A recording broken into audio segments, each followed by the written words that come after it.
Dobrodošli v našem kotičku. Tukaj so igrače skrbno izbrane, urejene in primerne prav za starost našega malčka. Kako oblikovati otroški kotiček, kaj pri tem upoštevati in česa se izogibati? Zakaj bi se s tem sploh ukvarjali? Velja za kotiček tudi to,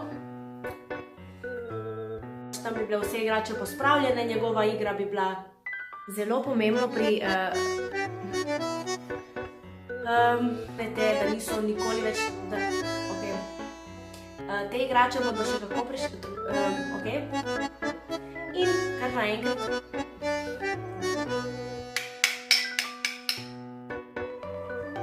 Tukaj sta še kahlica. Živijo, danes lahko z mano pokukaš v naš otroški kotiček, tukaj v otroški sobici, ki ni še sobica, ampak recimo, da bo kmalu, takoj ko kupimo posteljo.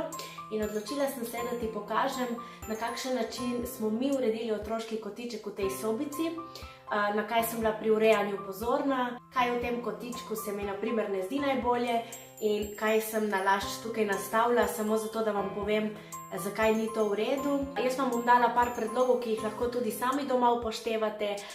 Kotiček je neomejeno zdaj, kje ga boste postavili. Lahko je to v otroški sobici, kjer ima posteljo, lahko je to čisto poseben prostor, ki je namenjen samo igralnici za otroka, lahko je to v dnevni sobi. Če imate manjše stanovanje in ne veste, kam bi dejansko ta kotiček postavili, vi lahko samo kupite eno podlogo, takšno, recimo, kot je tale, in jo postavite nekam, recimo umaknete klubsko mizico, daste to podlogo na tla in to lahko služi tudi otroškemu kotičku. Ni pomembno, kje otroški kotiček je, kje se nahaja, bolj je pomembno to, kakšne igrače so v njem oziroma kaj ponudite vi otroku v tistem kotičku, ki ga zanj ustvarite.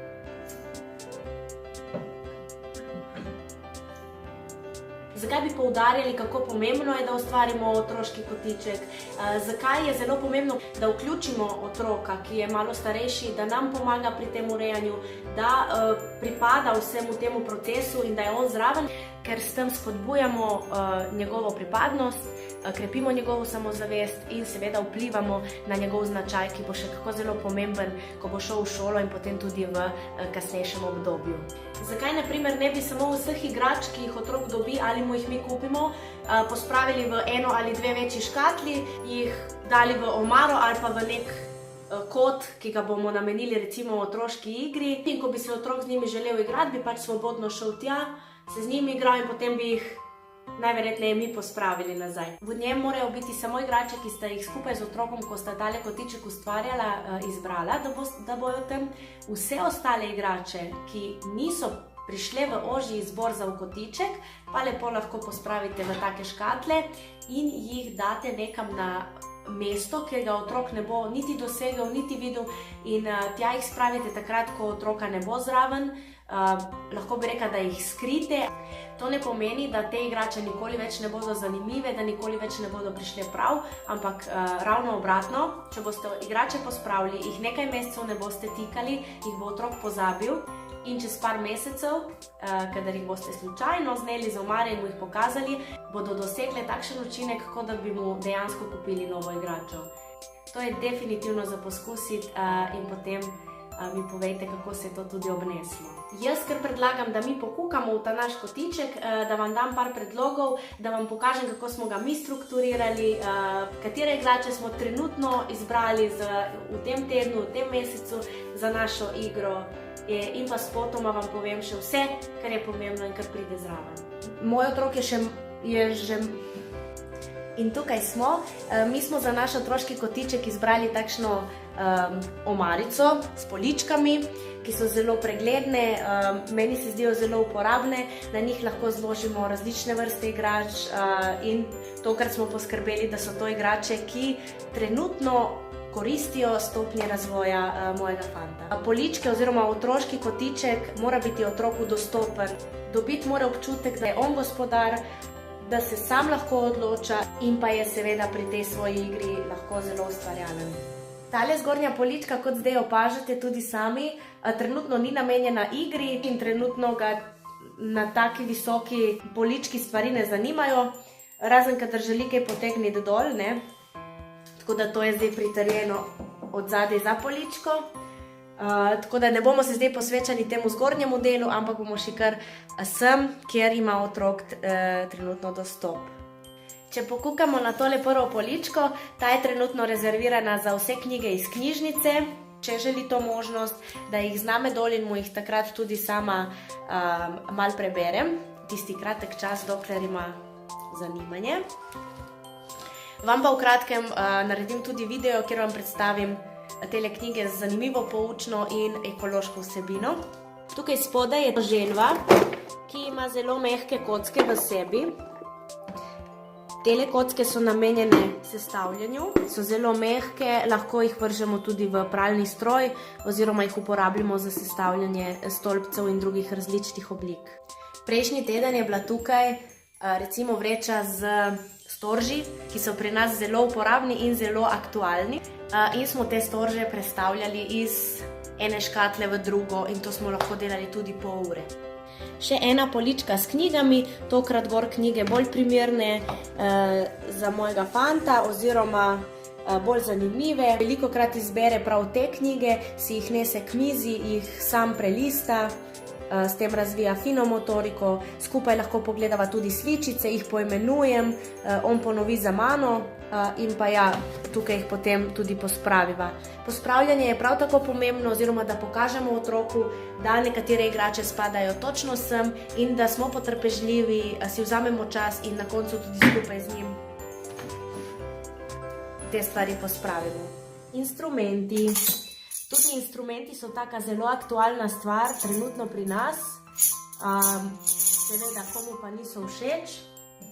Mi imamo trenutno en set kupljenih instrumentov, imamo pa tudi takšne, ki smo jih naredili sami doma in so prav tako zanimivi. Tako da, če imate doma eno plastenko, malo riža in fajn zašraufate oziroma tukaj zalepite okrog, vam bo to služilo kot odličen instrument in pa tudi pripomoček za igro. Trenutno so natikanke nam nekaj najboljšega, kar se je v življenju zgodilo. Lahko bi cele dneve samo izbirali kocke različnih oblik, ki imajo luknjice in jih natikali na taka primerna mesta. Trenutno je zanimiv vlak, lesen, z oblikami različnih barv, ki jih lahko sestavimo po želji. In tale vlak je tudi ena izmed mojih najljubših igrač, saj je res kvalitetna, narejena je iz lesa, predstavlja nam osnovne barve in absolutno se otrok iz tega veliko nauči. Tudi tale igrača tukaj je izredno zanimiva in jo veliko uporablja pri svoji igri. Gre pa za to, da se s kladivom, trenutno nimam kladiva, ker sem ga morala vzeti, ker če ne smo razbijali tudi druge stvari po hiši, torej z nekim predmetom razbijamo tele paličice, dokler ne pridejo do konca in potem lahko obrnemo in nadaljujemo z igro. Tukaj sta še kahlica, ki je vedno pri roki in jo uporabljamo za vsakodnevno rutino, tudi če bi recimo otroka med dnevom prijelo na stranišče, bi takoj vedel, kje je njegovo mesto in bi stekel po njo. Zraven so pa še tele puzle, ki smo jih včasih uporabljali za podlogo, zdaj jih pa uporabljamo predvsem za igro, kjer razvijamo natančnost. Zdaj bi se rada osredotočila še na to, zakaj igrač ne imeti v dveh velikih škatlah in da se tam porazgubijo. Tudi jaz sem se jih posluževala včasih, ampak sem ugotovila, da so popolnoma neprimerne in da dejansko ne prispevajo k temu, da se otrok razvija tako, kot bi se lahko. Torej, tele dve škatle v naš kotiček ne spadajo. Tukaj jih imam samo zato, da vam pokažem, na kakšen način deluje prepolna škatla. Tukaj so recimo zdaj pospravljene vse igrače, ki jih trenutno ne uporabljamo. In tale stvarca, še ena natikanka, ki je po mojem mnenju zelo uporabna in zelo v redu, razvija pri otroku te fine motorične spretnosti. Ampak, če je tako pospravljena v škatli s kupom še enih drugih igrač, otrok ne more najti takoj vseh koščkov. Če bi mi imeli zdaj tole natikanko, lepo urejeno, pospravljeno, vse živalice gor nataknjene, bi bilo otroku pregledno, lahko bi se igral z vsemi živalcami, jih znemal dol z teh paličic in prav tako natikal. Če pa je natikanka izgubljena med vsemi ostalimi igračami v škatli, bo zelo težko najti vse koščke in se bo moral zadovoljiti recimo samo s temi dvemi, ki jih je vnaprej našel. Tale škatla je recimo zelo primerna za pospraviti vse tiste igrače, ki ste se jim odrekli in jo dati v omaro. Skrivnost vsakega dobrega kotička je ta, da ne ostane preveč časa enak, oziroma da se igrače, ki so gor na poličkah, s časoma zamenjajo.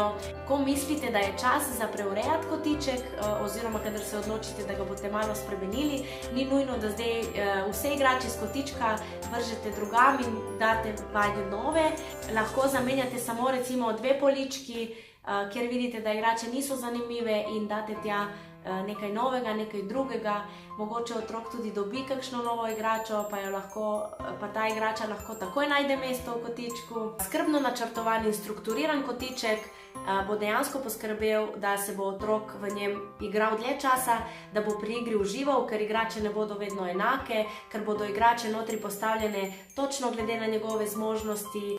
Seveda bomo na koncu stremeli k temu, da je kotiček vedno urejen, da je vedno pospravljen, tako bo lažje dostopen, otrok bo imel bolj pregledne stvari.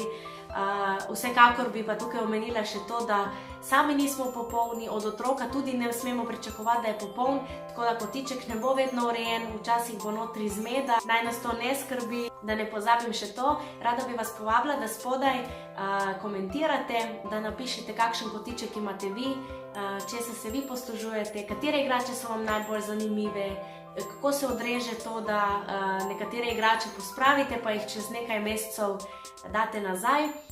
In karkoli vam še pride na pamet v zvezi s to temo. In na koncu še en hiter povzetek vsega tega, kar sem danes pokazala. Glavno je, da otroci sodelujejo pri pripravi kotička, da vanj izbirate igrače, ki so primerne stopnji njegovega razvoja. Odrasli recimo poznamo svoje otroke in točno vemo, v kateri razvojni fazi so, kaj jih zanima, kaj bi bilo mogoče tisto, kar bi nadgradilo njegovo znanje in spodbudilo dlje časa, da se igra. Da v kotičku ni prevelika masa igrač, ampak da so notri samo tiste, ki ste jih skupaj izbrali, ostale igrače se spravijo čisto nekam, kjer jih otrok ne bo našel. Kotiček ne sme biti preveč časa enako opremljen, ampak se v njem morajo igrače redno menjavati, igrače v njem se morajo menjavati. To sem že, ne. In pa, kar je še najpomembnejše, kotiček mora biti otroku dostopen, mora biti nizko, tako da ga otrok seveda, da lahko sam izbira igrače v njem, da se v njem počuti ustvarjalen, samostojen in tako naprej. Veselim se tudi vaših komentarjev in pa mogoče tudi kakšne slike vašega kotička, ki bi jo prav z veseljem pogledala.